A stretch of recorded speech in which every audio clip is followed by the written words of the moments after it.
आज मैं बात करने वाला हूँ उन दो टेक्निक्स की जो ज़्यादातर लोग कोड लिखते टाइम भूल जाते हैं या फिर वो बहुत बाद में जाके उसको इम्प्लीमेंट करते हैं।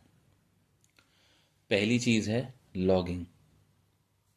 देखिए, आप चाहे एक सिंपल कोडर हो, प्रोग्रामर हो, डेवलपर हो, या फिर आप लीड हो, आर्किटेक्ट हो, कुछ भी हो, अगर आप किसी भी एप्लीकेशन को डेवलप कर रहे हैं, उसमें कोई लॉजिक इम्प्लीमेंट कर रहे हैं, यानी कि आप कुछ भी अगर कोडिंग का पार्ट कर रहे हैं, तो सबसे पहला जो थॉट है जो आपके दिमाग में आना चाहिए कोड लिखते टाइम, वो आना ये चाहिए कि आप अपने उस एग्जीक्यूशन की, अपनी उस इम्प्लीमेंटेशन की लॉगिंग कैसे करेंगे। जब मैं लॉगिंग कह रहा हूँ तो उसका मतलब सिर्फ और सिर्फ एरर लॉगिंग नहीं है। ये ध्यान देने वाली चीज़ है। सिर्फ और सिर्फ एरर लॉगिंग नहीं है। मैं बात कर रहा हूँ एक्शन लॉगिंग की, इवेंट लॉगिंग की, ऑडिट लॉगिंग की, आप कुछ भी कह सकते हैं। यानी कि आपके दिमाग में ये चलना चाहिए कि यार अगर मैं ये कोड लिख रहा हूँ और मुझे फ्यूचर में जाकर ये पता करना है कि एक्चुअली में इस कोड में किस पॉइंट पर क्या क्या हुआ था, तो आप कैसे पता करेंगे। यहाँ मैं एरर की बात नहीं कर रहा हूँ। जैसे कि मैं एक एग्जांपल लेता हूँ, जैसे कि किसी ने कोई ऑर्डर परचेज किया, जैसे कि आप एक एप्लीकेशन लिख रहे हैं या एक फंक्शन लिख रहे हैं जिसमें ऑर्डर प्लेस हो रहा है। ओके।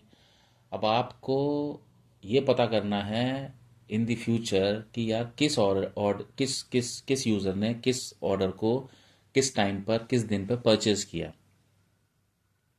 ओके। तो क्या आप पता कर पाएंगे डेटाबेस से, या आपको एक एक्स्ट्रा लॉगिंग लगानी पड़ेगी कहीं पर, या तो टेक्स्ट फाइल में या फिर वो भी शायद डेटाबेस में। It totally depends on you. अभी यहाँ पर जो पॉइंट मैं बताना चाह रहा हूँ, जो स्ट्रेस करना चाह रहा हूँ, वो मैं इम्प्लीमेंटेशन पे स्ट्रेस नहीं कर रहा हूँ। आप इम्प्लीमेंटेशन की अप्रोच कुछ भी ले सकते हैं। आप उस लॉगिंग को डेटाबेस में लगा सकते हैं, आप उस लॉगिंग को टेक्स्ट फाइल में लिख सकते हैं, आप उस लॉगिंग को क्लाउड में लिख सकते हैं। It it does not matter. What matters is आपके पास कहीं ना कोई एक तरीका होना चाहिए कि अगर फ्यूचर में आपको इस तरह की इन्फॉर्मेशन चाहिए, एंड बिलीव मी आपको चाहिए होगी, क्योंकि जैसे ही आपका कोड प्रोडक्शन पे जाएगा, आपको डिफरेंट डिफरेंट सिनेरियोज में शायद डिफरेंट डिफरेंट बग्स रेज हों, तो आपको पता करने की ज़रूरत डेफिनेटली पड़ेगी। तो आपके दिमाग में चलना चाहिए कि भाई मैं इसको लॉग कैसे करूं और कहां पर करूं। तो पहली चीज़ तो यही होगी, जिसको आप किसी भी तरह की लॉगिंग कह सकते हैं। आप इसको एक्शन लॉगिंग कह लो, ऑडिट लॉगिंग कह लो, आप इसको इवेंट लॉगिंग कह लो। बहुत सारे नाम हैं, ये आपके ऊपर है कि आप उसको किस तरह से व्यू करते हो। पहली चीज़ ये होगी। पहली चीज़ से मेरा मतलब है लॉगिंग का जो एक पार्ट है वो ये हो गया। दूसरा पार्ट है कि आपको डेफिनेटली, जो मैंने पहले भी बोला था, वो शायद ज़्यादातर लोगों को पता ही होता है कि एरर आपको लॉग करनी है। आपको ये मान के चलना है कि अगर एरर आती है तो आप उसको लॉग कैसे करेंगे। हैंडल्ड एक्सेप्शंस भी, अनहैंडल्ड एक्सेप्शंस भी, ताकि आप जाकर जहाँ भी आप लॉग कर रहे हैं, आप जाकर ये देख पाएँ कि भाई किस तरह की एरर आई थी इस पर्टिकुलर डे पर, इस पर्टिकुलर टाइम पर।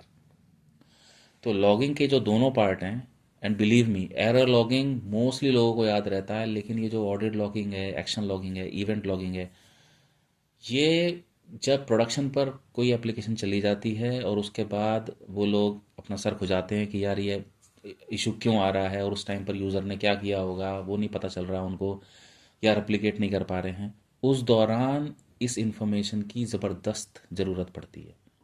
और अगर आपने ये इस तरह की लॉगिंग शुरुआत में लगा लेंगे, you will thank your self.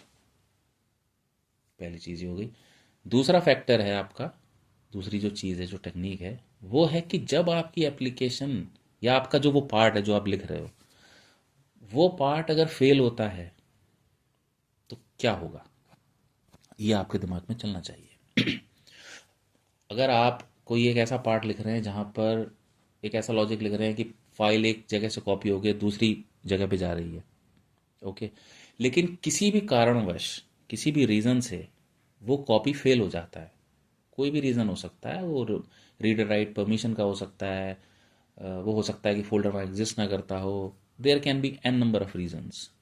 लेकिन अगर आपकी एप्लीकेशन, आपका जो वो पार्ट है वो कहीं ना कहीं एरर थ्रो कर रहा है, देखिए एरर तो आपने लॉग करा ली, पहले पॉइंट पे, पहला जो मैंने पॉइंट बोला था कि आप एरर को लॉक कराओ, तो एरर तो आपने लॉक करा ली, लेकिन ये जो दूसरा पार्ट है ये कहता है कि अगर एरर आ जाती है तो उसका बिहेवियर क्या होना चाहिए उस कंपोनेंट का।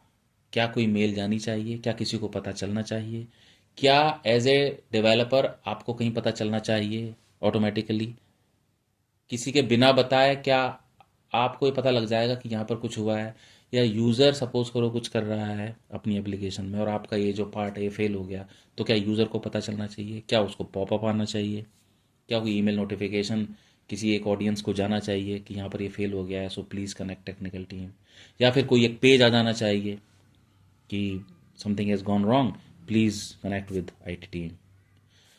तो पॉइंट ये है, जो फर्स्ट पार्ट है वो तो लॉगिंग का हो गया जिसमें आप बिजनेस लॉगिंग और एरर लॉगिंग लिख रहे हो, तो लॉगिंग तो आपने कर दी। लेकिन सेकंड पार्ट जो मैं बता रहा हूँ उसका जो मीनिंग है वो ये है कि अगर एरर आती है तो आपकी एप्लीकेशन का बिहेवियर क्या होना चाहिए।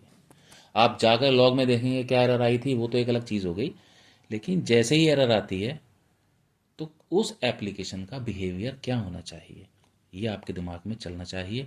चाहे आप डेवलपर हों, कोडर हों, प्रोग्रामर हों, लीड हों, आर्किटेक्ट हों। और अगर आप इस डिसीजन पर नहीं पहुंच पा रहे हैं, क्योंकि हो जाता है कई बार आप एक अभी जूनियर डेवलपर हैं तो आप वो डिसीजन नहीं ले सकते इम्प्लीमेंटेशन का, लेकिन आपके दिमाग में ये क्वेश्चन आना चाहिए और इस क्वेश्चन को डिस्कशन आपको करना चाहिए अपने लीड से या मैनेजर से कि भाई ये मेरे दिमाग में एक कंसर्न है, तो आप बताओ हमको किस डायरेक्शन में जाना चाहिए, इसके लिए एप्लीकेशन या वो कंपोनेंट किस तरह से बिहेव करेगा इन केस ऑफ फेलियर। तो ये दो चीज़ें हैं, बहुत ही इंपॉर्टेंट हैं।